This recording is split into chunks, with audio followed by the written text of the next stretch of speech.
There. I'd like to call the meeting to order. Yes, you can just tell It's them. 3:02 p.m. We will start with a silent prayer and a salute to the flag.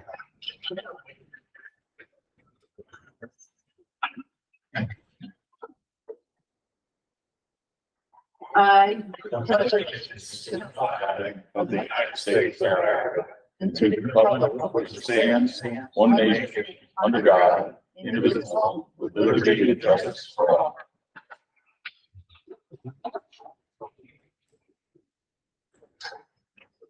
I will call the roll. MacArthur. Here. Weigel. Here. Holmes. Here. Simmons. Here. Stats. Here. Adams. Here. Wolf. Here. Collins. Here. Riley. Here. Eldridge. Here. Helsley. Here. Warchick. Here. Livonia. Here. Cousin.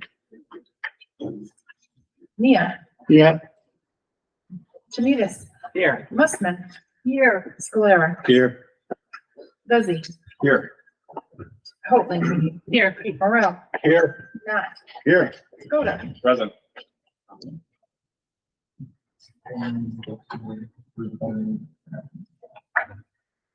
$196.2 here.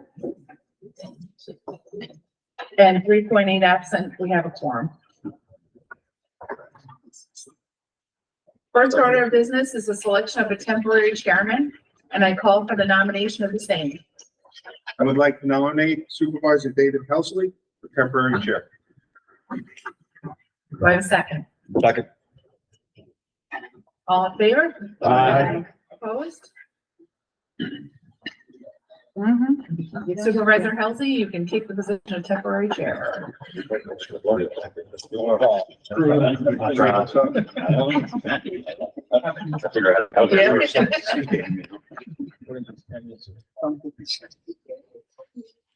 Thank you, everyone. I will ask for nomination for majority leader. I'd like to nominate Supervisor Ronald Knott. I have a nomination for Supervisor Knott. Second. Second, first and a second, all in favor? Aye. Opposed? Congratulations, Supervisor Knott. I will ask for nomination for minority leader. I'd like to nominate Supervisor Tistria Hoatling. Thank you, Supervisor Adams. I have a nomination and a second. Second, thank you. The first and second, all in favor? Aye. Opposed? Congratulations, Supervisor Hoatling. And now I will ask for a nomination for permanent chairman. I'd like to nominate Matt Morrell for permanent chair. I've known Matt for a couple of years, and he's been through some challenging times, COVID, when we first met. Kept a nice budget together, keeps good crew in line. I want to thank you. Had some a tough last year. Yankees didn't do very well, but he's on 2024. He's in good shape with Browns. So let's see Matt back in the seat, big seat. I'll second the motion. And first and a second, all in favor? Aye. Opposed? Congratulations, Mr. Chairman. Thank you.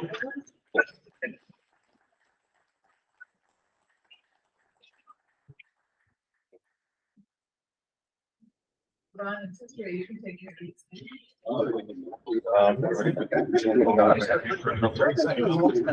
I did.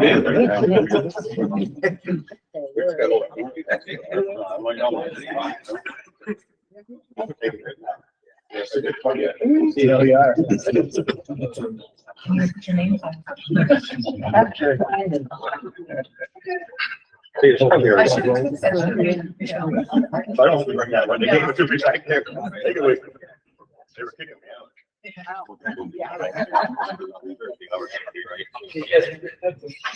Go on the seats. Hey, I want to thank you all for your confidence in re-electing me the chairman of the Board of Supervisors. I'm honored to work with you and have served the residents of Columbia County. I would like to recognize 3 outgoing supervisors. Ancrum's Art Basson, who served 14 years, and Copake's Gene Metler and Kristen Kirsten of Hillsdale, both of whom served 4 years. At the same time, we welcome to the Board of Supervisors James MacArthur from Ancrum, Copake's Richard Wolf, and Hillsdale's Mike Dorchak. We ended 2024 with a county budget that included a tax rate decrease of 3.2% based on a 1.37% tax levy, which brings the fiscal plan in under the New York State tax cap. The county again moves forward with no cuts in services, no county maintained program facing elimination, while again, no county workforce reduction is planned.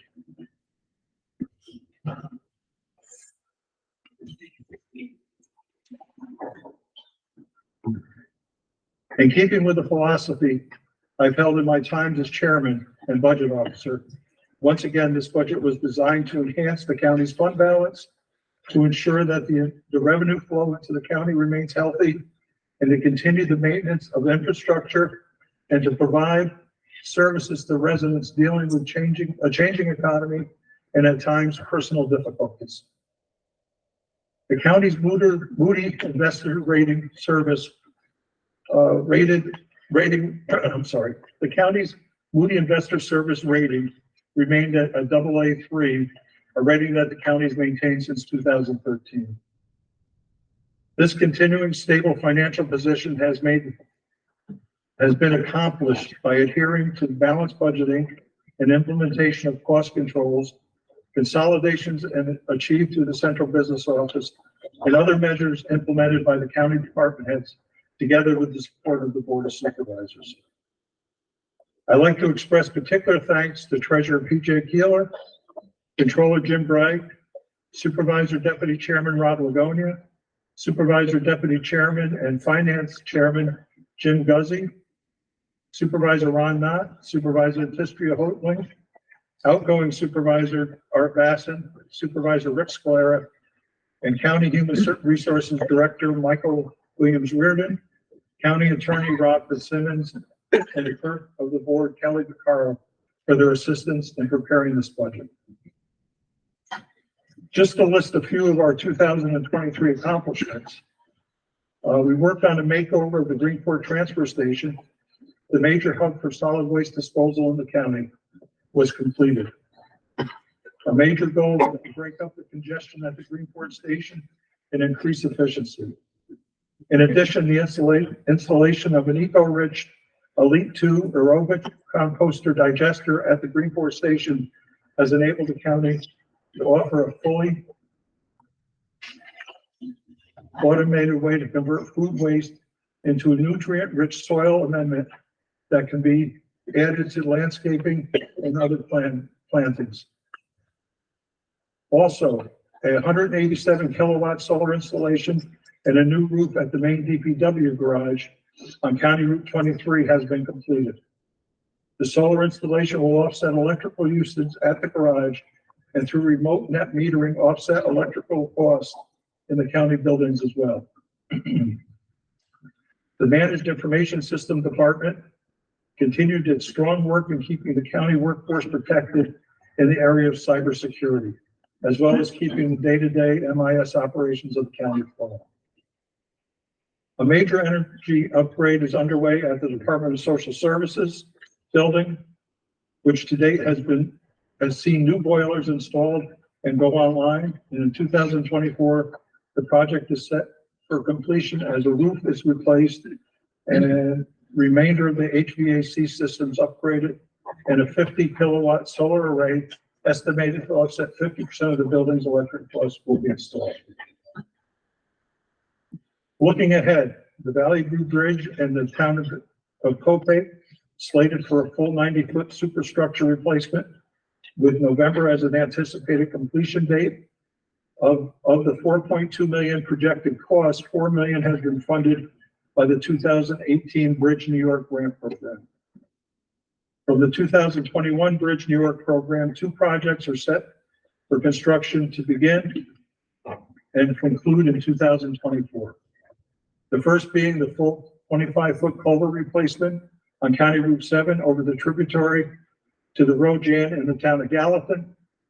And of the projected cost of 1.8 million, 1 million will be funded by the state grant program. Also over County Route 7, but over the Punzet Creek in the town of Austerlitz, a 19-foot culvert replacement is on the schedule again. Again, of the projected cost, 1.8 million, 1 million would be funded by the state grant program. Construction is anticipated to begin and conclude in 2024 on a two-story, 4,000 square foot addition for the 911 call center at the Fire Training Center in the Commerce Park. And I must give a thank you to Assemblywoman Dee Dee Barrett for giving us this substantial amount of funding for this project. In the towns of Claremont and Livingston, the Stall Bridge on Pleasant View Road over the Rojan Creek is planned for a full replacement of a 92-foot long superstructure. The bids for which have recently been received. The prospective start of the construction is spring 2024, and the completion date of November 2024. The recently purchased property at 11 Warren Street in Hudson will undergo a complete renovation of the 18,600 square foot structure. This will be used as county office space, solving a number of space issues that have arisen in recent years.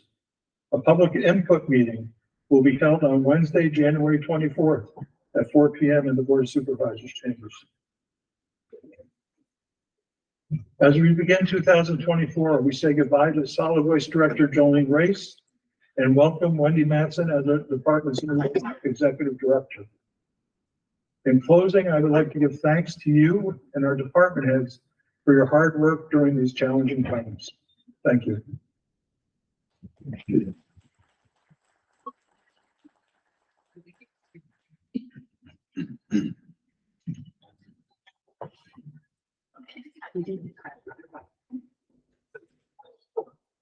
I'd like to name the resolution committee of myself, History of Hopeling, and Ron Knott as chairman, minority leader, and majority leader. And I'd entertain a motion to recess for certain members to take the oaths of office.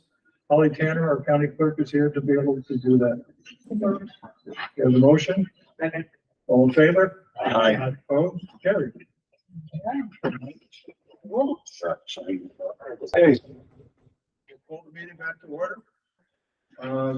Next on the agenda, I'm going to appoint James Guzzi and Rob Lagonia as deputy chairs. And I'd like to ask the clerk to read the resolutions.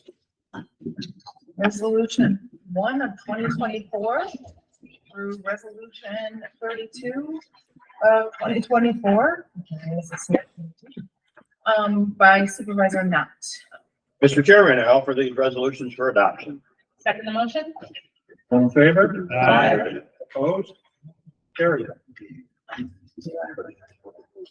Ron, are you for next? Yes. You ready for that?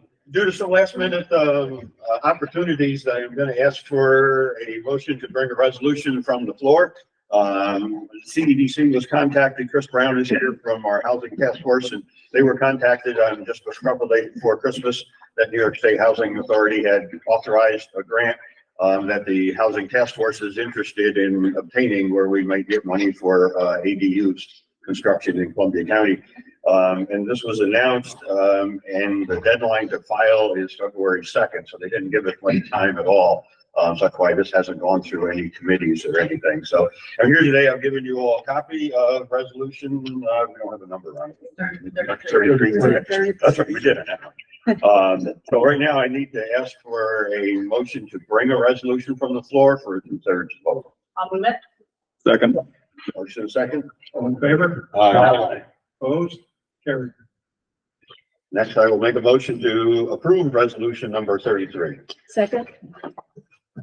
All in favor? Aye. Opposed? Carried. Thank you.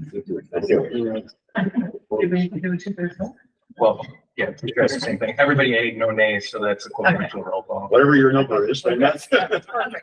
Yeah, 100% right. Minus, right, this is what I wrote. Okay, I'd like to ask the supervisors, does anybody have any business to bring to the board? Supervisor Holden.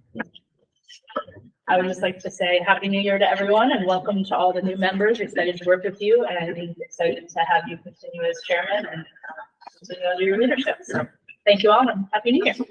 Thank you. Happy New Year. Anyone else have anything to bring? Okay, thank you. With that, I'd like to introduce President Early Drummer, who has somebody she'd like to introduce. Thank you, Chairman. Congratulations to everybody. It's going to be a great year. Certainly starting out on a high note for Columbia Green because we have a new vice president for administration finance and our CFO. So stand up. This is Amanda Bishop. She is a numbers wizard.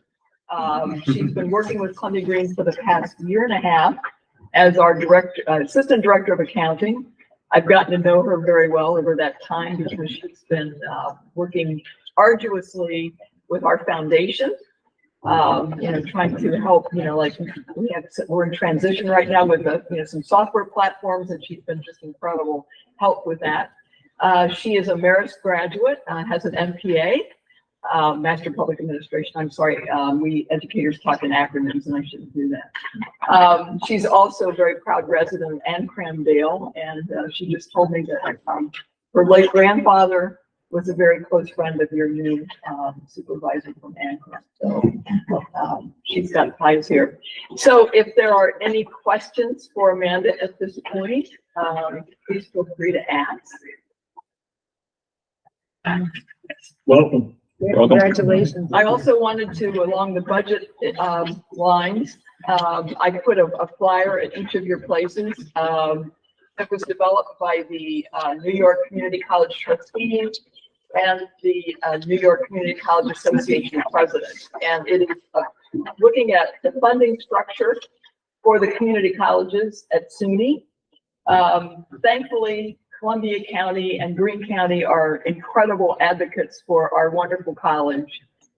Some of the other counties can't say that. But right now, even with your generosity, because of the state not being so generous, we are operating right now at 2008 levels, which is shameful. The state-operated institutions fare much better than we, and this flyer that I passed out kind of iterates that. So we have put out an ask for a $97 million increase that would increase each student in the community college system. It would give them an extra $500 that we could spend to provide the best education possible. So I encourage all of you to reach out, to our elected officials. I've first been in contact with, the usual suspects here in the counties. I've also reached out to Senator Schumer and Killibrand, and we are desperately trying, to get this extra funding coming into the community college sector. Right now, if you look at the pie chart, which you probably remember from our budget discussion, the counties are giving us 32% of funding, which is very, very close to the old formula of a third, a third, a third. It was supposed to be a third from the county, a third from the state, and a third from tuition. The counties have kept up their part of this for us, but certainly the state of New York at 14% is not where it should be. So we're trying, and I realize that the state of New York is facing a very serious budget deficit of, I think, $4.3 billion is what I've read.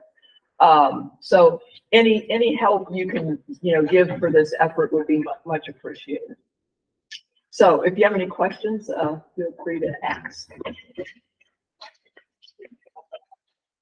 Otherwise, Happy New Year, everybody. Thank you. Thank you. Congratulations. I did pass over one item of business. It's just an announcement that the Republican Party appoints the Deputy Majority Leader, Kippy Weigelt. You thought I was going to forget, didn't you? Yeah, I know you did. And the Democratic Party appoints Deputy Minority Leader, Michael Chimides.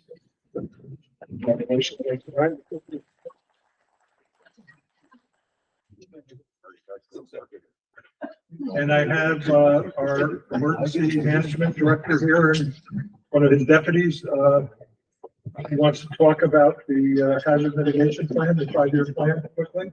Thank you, Chairman. And for those of you, I've had the pleasure of working with most of you over the last couple of years. For those who I haven't met yet, my name is David Harris, and I'm the Director of Emergency Management for Columbia County. This is Henry Schwartz. He's a Deputy Director who works with us. And congratulations to those who are elected, and Happy New Year to everyone else. We wanted to take a moment to talk about our hazard mitigation plan. You should have gotten an email last week, and for those who didn't, or if you don't, the new people, most places have generic email addresses now for supervisors, but if you hadn't, let me know. I can make sure you get it. We're kicking off our county-wide hazard mitigation plan. It's probably one of the biggest plans that we facilitate with emergency management, as it affects all the jurisdictions, or potentially affects all the jurisdictions in the county. It affects certain grant funding that you're eligible for. We're required to update it every 5 years. The last plan expired in May of this year, and we're hoping, we did apply for grant money to hire a consultant, which we did, and we're hoping to have a draft ready within 9 months, which is going to be a challenge, but this consulting company feels that we are able to do it. So we wanted to just make sure that if you had any initial questions, we could answer them. We wanted to really, there's two things that we wanted to have you leave with on this. Number one is that typically, we found in the past that if you don't have someone within your town or your jurisdiction that doesn't keep up on this, then it kind of goes to the side. And we found in the past that the plan really isn't user-friendly. It's one that's approved by New York State and FEMA, and we're trying to change that this year. We're asking the consultant to include a page or two on what grants you would be eligible for, and the contact to apply for them, and what the process is to enter your projects. Now, this is for mitigation purposes. It's for infrastructure normally. And I can tell you that if you have an active climate committee, they've already reached out to me asking when, this plan is going to be updated and accepted again. Hopefully we'll have, like I said, a draft by September, but we have no control over how long it takes for FEMA and New York State to approve it. The last plan, we were one of a few counties in the state who had 99% participation. We only had one municipality that did not participate, and that was the village of Philmont. For whatever reason, they didn't submit the paperwork. Once the plan is approved, then you'll have to approve it locally by resolution within your own boards, and then you're good for the next 5 years. And again, hopefully, this time, it'll be clear on how you would present your projects and that whole process. So, Henry? I think the biggest thing in this plan is it has to be really interactive with you. If you don't really participate in the beginning of this plan and formatting it, it's not going to work for you. So the documentation that we're going to be giving out to you, it's very important that we get that back in a timely manner. The last plan took 3 years to upgrade. And it took that long because we were not getting the participation back from the community and the tape. And so we're really going to push that. This new organization that we have doing it for us this year, they promised this can be done in 9 months. For that to happen, we need a lot of help from you folks here. And saying that, if at any point in time during this process you have any questions, concerns, please reach out to me by email and or phone, whatever is the easiest way. And I will get back to you and or the consultants with. If we have to have special meetings on any of the paper that goes out that you're going to understand and we can work better as a group, we're going to do that. We're also going to have a virtual option at every one of the meetings. We're going to try to do at least a monthly meeting, if not more, maybe 2. And every one of those meetings will have a virtual option. So if you can't make it in person, you can at least hopefully be able to reach out to wherever you happen to be. The nice thing about the in-person meeting is we're going to have the paperwork there. So it's easier if there is any problems, any questions or concerns about it, it's easier to talk to you while you're there looking at the paper and helping you fill it out. But if the virtual option works better, whatever it is to get this done, we'll make it work. So that's all I have. You may be contacted by the consulting company, which we included in the email. And, what Henry has said is also, is the project lead. He was previously in the old one before I was appointed to emergency management. He has the most experience in doing this. And what we found again is that when they go through the process of making a draft, the person that was involved in that process may leave the town employment or may not be around or for whatever reason isn't available. And then nobody really knows about it. And like I said, it wasn't user friendly. So we're trying to take care of that. So if anybody picks it up, there's more information in it. But if you have somebody within your town that you can, stay up on this process, stay up on how things are done, what's available, the contacts with New York State, it's going to benefit your town more. New York State has said that they do want more municipalities involved. They are going to be working. They want the climate committees involved, although not directly. We're still waiting to see how that is because they've made some changes too. But in the past, they have to go through the towns in order to have access to the process. So one of the things that we're looking to do, we did contact, is with climate control is really the big thing today. Everybody's really wanting to get involved. So what we're encouraging is that the town be involved with their climate committee wholeheartedly, along with the county.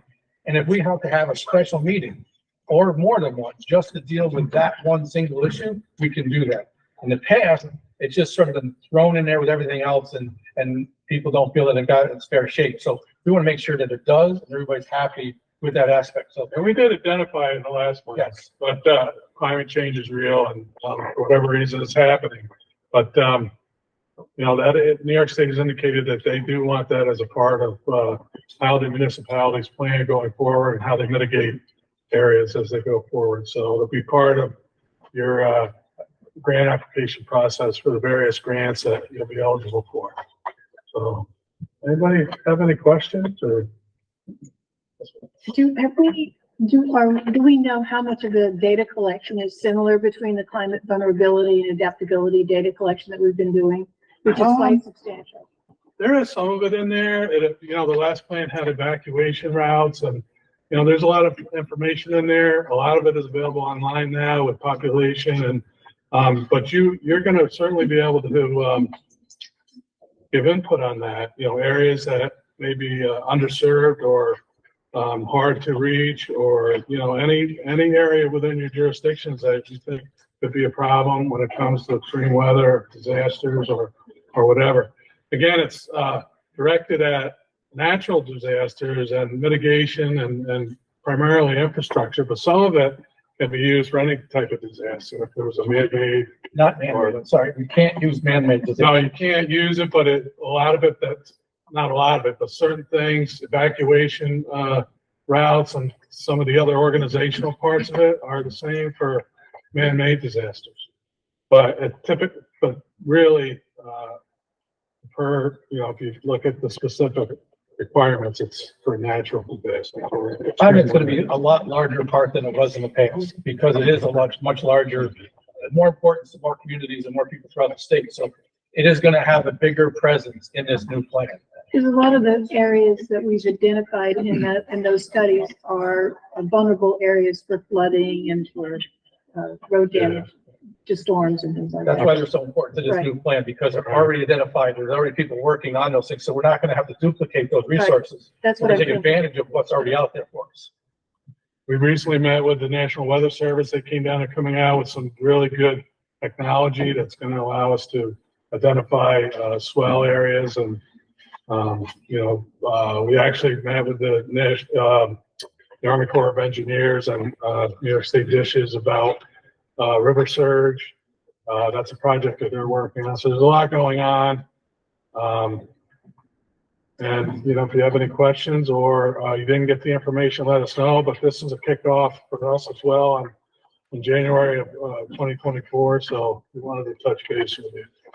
And we are doing our stakeholders meeting. We're trying to involve, we have several members of the planning board. The GIS is on board with us. Health department is on board with us. We're trying to include as many organizations out there. The New York State Texas flood plan that's out there. We've had access to that. We've got representatives willing to come and speak to us on that. So we have a lot more resources available to us than we did in the past.